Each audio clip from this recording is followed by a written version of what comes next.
আমরা কোথাও নিরাপদ না। আমরা যদি আমাদের নিজেদের বাসাতেও থাকি, দেখা যায় যে এই বাসাটাও আমাদের জন্য নিরাপদ না।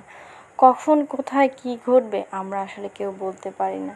কিন্তু কিছু বিষয় থাকে যে এত বড় একটা জনবহুল শহরে এখানে একটা প্লেন কিভাবে ট্রেনিং অবস্থায় চলে, এটাই তো মানে ট্রেনিং প্রশিক্ষণ এখানে কিভাবে দেয়। এই প্রশিক্ষণগুলো তো সাধারণত একটু ফাঁকা জায়গায় দেওয়ার কথা, এত ঘনবসতির উপরে এভাবে ট্রেনিং দেওয়ার কথা তো না। নাকি আমাদের জীবনের কোনো মূল্য নেই?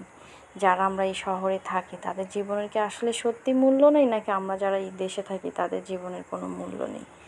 এত ছোট ছোট বাচ্চাগুলো হাসি মুখ নিয়ে সবাই স্কুলে গেছে, তারা বাড়ি যাওয়ার জন্য রেডি হচ্ছিল, তাদের ক্লাস শেষ, আর এই মুহূর্তে এরকম একটা ঘটনা ঘটবে এটা আমরা আসলে কেউ ভেবে পাই না।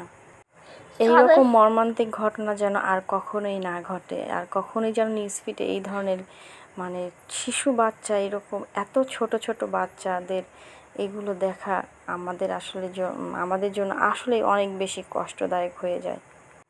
নিউজ ফিডে তো এগুলো বারবার ভেসে আসতেছে, একদম দেখে অনেক কষ্ট লাগতেছে। আর সেই সাথে আমার এই ছোট্ট বাচ্চাটা, ও আজকে এই নিউজটা দেখছে আমার সঙ্গে সঙ্গে আমার ফোন থেকে। দেখার পর ও বারবার বলতেছে, আম্মু প্লেনটা কীভাবে এরকম হইলো, ওইটা কি থামানো যাইতো না, এটার কি বাটন ছিল না অফ করার, তাহলে কি প্লেনটা দাঁড়াইতে পারতো না।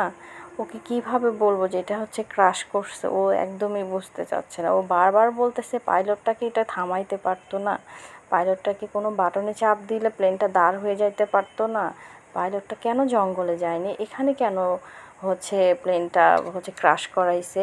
ওর ছোট মনে এই ছোট ছোট কোশ্চেনগুলো, আর আমি ওকে কী অ্যান্সার দিব। আর বারবার জিজ্ঞেস করতেছে, আম্মু বাচ্চাগুলো কি হয়েছে আমাকে একটু দেখাও তো।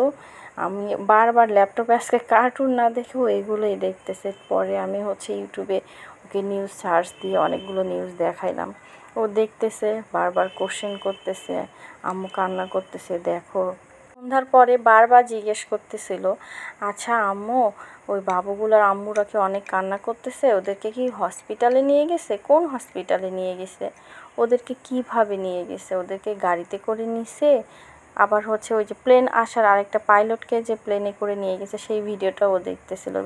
ও জিজ্ঞেসও করতেছিল যে পাইলটটা কি ইউনিফর্ম পরা ছিল কি না, পাইলটটা প্লেন কিভাবে চালাচ্ছিল, ওকে বলতে পারতেছিল না, ফোন করে বলতো যে প্লেনে সমস্যা হচ্ছে।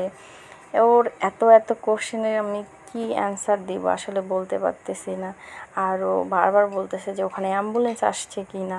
মানে ছোট মানুষ তো, ওর মনের মধ্যে অনেক কোশ্চেন জাগতেছে আর কি।